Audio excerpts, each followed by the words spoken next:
फिलिस्तीन के साथ इस खूनी जंग के बीच इसराइल में रहने वाले ज्यादातर यहूदी हिंदू बन रहे हैं। इस लड़ाई से बचने के लिए और खुद को खून खराबे से दूर रखने के लिए हिंदू धर्म का दामन थाम रहे हैं इसराइल के यहूदी। इसराइल में भक्ति आंदोलन के अंतर्गत हजारों यहूदियों ने अपना लिया है हिंदू धर्म। दोस्तों, भारत से शुरू हुआ ये भक्ति आंदोलन आज इसराइल में तेजी से बढ़ता नजर आ रहा है। जी हाँ दोस्तों, इसराइल में हिंदू धर्म तेजी से फैल रहा है। दोस्तों, भारत की जड़ें हमेशा से ही हिंदू धर्म से जुड़ी नहीं है और हिंदू धर्म का जन्म भी भारत में ही हुआ था, लेकिन मुगलों और अंग्रेजों के आक्रमण की वजह से हिंदू धर्म में विश्वास रखने वालों में काफी कमी आई थी, जिसे दूर किया था भक्ति आंदोलन ने। एक ऐसा आंदोलन जिसके जरिए भारतीय हिंदुओं में एक बार फिर से भगवान के लिए श्रद्धा उत्पन्न कराई गई थी। क्या है भक्ति आंदोलन का इतिहास और क्यों इसराइल में रहने वाले यहूदी हिंदू धर्म को अपना रहे हैं, बताएंगे आज की हमारी इस वीडियो में। वीडियो को लाइक और शेयर जरूर कर दीजिएगा। दोस्तों, बाहरी आक्रमणकारियों जैसे कि मुगल शासक, गजनबी, सिकंदर और यहाँ तक कि अंग्रेजों तक ने भारत का खूब शोषण किया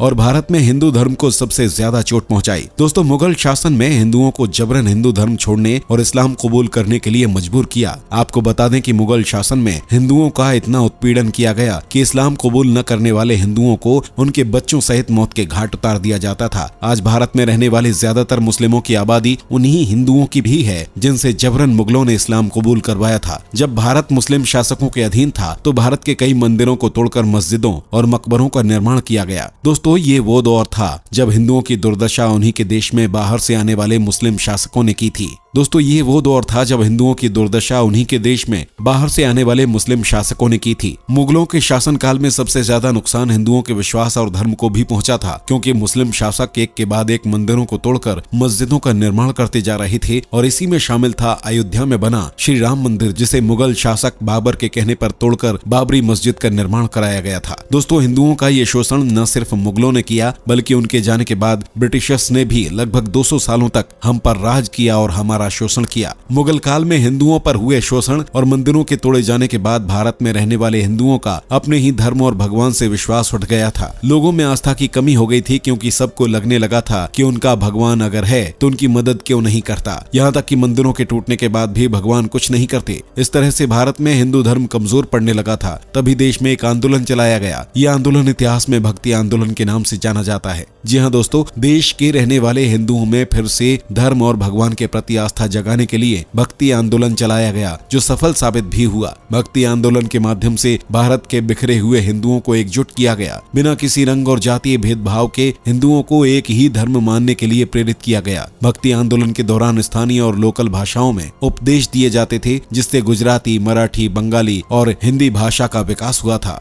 दोस्तों, ये तो बात रही भारत में हुए भक्ति आंदोलन की, लेकिन भारत में तो हिंदू धर्म हमेशा से ही मजबूत स्थिति में रहा है। लेकिन अब विदेशी जमीन पर भी हरे रामा हरे कृष्णा सुनने का सौभाग्य नसीब हो रहा है। जी हाँ दोस्तों, आपको बता दें कि दुनिया भर के अलग अलग देशों में भक्ति आंदोलन चलाया जा रहा है, जिसके माध्यम से विदेशी जमीन पर विदेशियों को भी हिंदू धर्म का ज्ञान दिया जा रहा है और जिसके मन में हिंदू धर्म के प्रति प्रेम और आस्था पैदा हो जाती है, वह हिंदू धर्म को अपना लेता है। ऐसा ही कुछ हो रहा है इसराइल में। जी हाँ, वही इसराइल जो इस वक्त फिलिस्तीन के साथ भयंकर युद्ध का सामना कर रहा है। इसराइल में चल रहे इस भक्ति आंदोलन को इस्कॉन ने राह दिखाई थी, जहां आज सैकड़ों नहीं बल्कि हजारों इसराइली नागरिक इस भक्ति आंदोलन का हिस्सा बन चुके हैं। आइए जानते हैं इसराइल में भक्ति आंदोलन का इतिहास। दोस्तों, इसराइल में इस्कॉन की शुरुआत साल 1990 के दशक में हुई थी। मौजूदा समय में इसराइल में इस्कॉन के माध्यम से धर्म को संस्थागत तरीके से चलाया जा रहा है, जिसके अंतर्गत भगवत गीता का ज्ञान देना, कीर्तनों का आयोजन कराना, बच्चों और बूढ़ों की सेवा करना और गरीबों के लिए जरूरी मदद पहुंचाना शामिल है। इसराइल में कई कृषि आधारित सामूहिक समुदाय भी हैं, जिनमें से एक किबुत्ज बारकाई और हरीश की एक छोटी सी बस्ती के करीब मौजूद है। आपको बता दें दोस्तों, इन्हें यहाँ भगवान कृष्ण के अनुयायियों के रूप में पहचाना जाता है और हरे कृष्ण के नाम से जाना जाता है। इसराइल के रहने वाले ये नागरिक इस्कॉन से जुड़कर आध्यात्म से जुड़ जाते हैं और हिंदू रीति रिवाजों और हिंदू परिधानों का ही पालन करते हैं।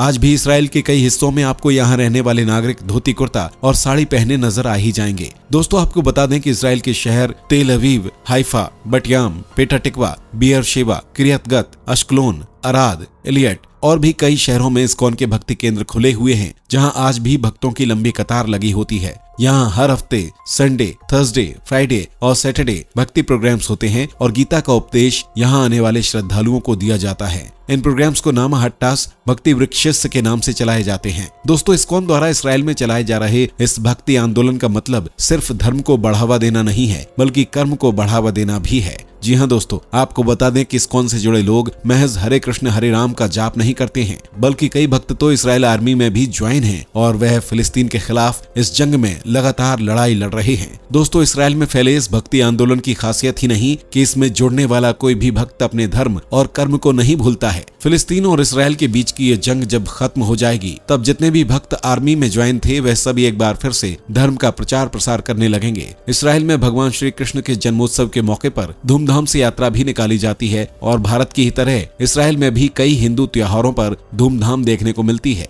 दोस्तों, इसराइल एक यहूदी देश है जहाँ की जनता यहूदी कहलाती है और यहाँ अब्राहमिक मजहब को माना जाता है। आपको बता दें कि ज्यूस यानी यहूदी लोग अपने धर्म और रीति रिवाजों को लेकर बहुत ज्यादा स्ट्रिक्ट होते हैं, मगर बावजूद इसके इसराइल में इस्कॉन का भक्ति मूवमेंट सफल रहा है और यहाँ के यहूदी लोग हिंदू धर्म की तरफ आकर्षित हुए हैं। दोस्तों, इसराइल के अलावा भी हिंदू धर्म दुनिया के कोने कोने में पहुँच पाने में कामयाब हुआ है, क्योंकि हिंदू धर्म सत्य के मार्ग पर चलना सिखाता है। हिंदू धर्म में अहिंसा का पाठ पढ़ाया जाता है और मानवता को सबसे ऊपर रखा जाता है। इतना ही नहीं दोस्तों, हिंदू धर्म ही इकलौता ऐसा धर्म है जो कर्म को बढ़ावा देता है और मानता है कि धर्म और कर्म एक साथ चलने चाहिए, क्योंकि इंसान को उसके कर्मों का हिसाब इसी जन्म में देना होता है। दोस्तों, हिंदू सनातन धर्म है जिसका न कोई आदि है और न ही कोई अंत, और ये बात भी किसी से छुपी नहीं है कि हिंदू धर्म ही इस दुनिया का सबसे पुराना धर्म है और यही वजह है कि आज दुनिया भर में हिंदू धर्म का बोलबाला है। अमेरिका से लेकर यूरोप, इटली, ब्रिटेन और यहाँ तक कि मुस्लिम देशों में भी हिंदू धर्म तेजी से फैल रहा है। इसराइल में भी हिंदू धर्म का प्रचार प्रसार तेजी से हुआ है और आज इसराइल में हिंदू धर्म को मानने वाले लोगों की संख्या हजारों में है। दोस्तों, आपका इस बारे में क्या कहना है? दूसरे देशों में हिंदू धर्म के बढ़ने से भारत और भारतीयों को विश्व पटल पर कितनी मदद मिल सकती है? अपना जवाब हमें कमेंट करके जरूर बताइएगा। वीडियो पसंद आई हो तो वीडियो को लाइक और शेयर जरूर कर दीजिएगा। इसी तरह की वीडियोस को देखने के लिए हमारे चैनल को अभी सब्सक्राइब जरूर कर दीजिएगा। साथ ही बेल आइकन को प्रेस करना ना भूलें। मुलाकात होगी अगली वीडियो में। Bye bye. दोस्तों, आपको स्क्रीन पर 2 और वीडियोस दिखाई दे रही हैं, जिसे देखने के लिए स्क्रीन पर क्लिक करें।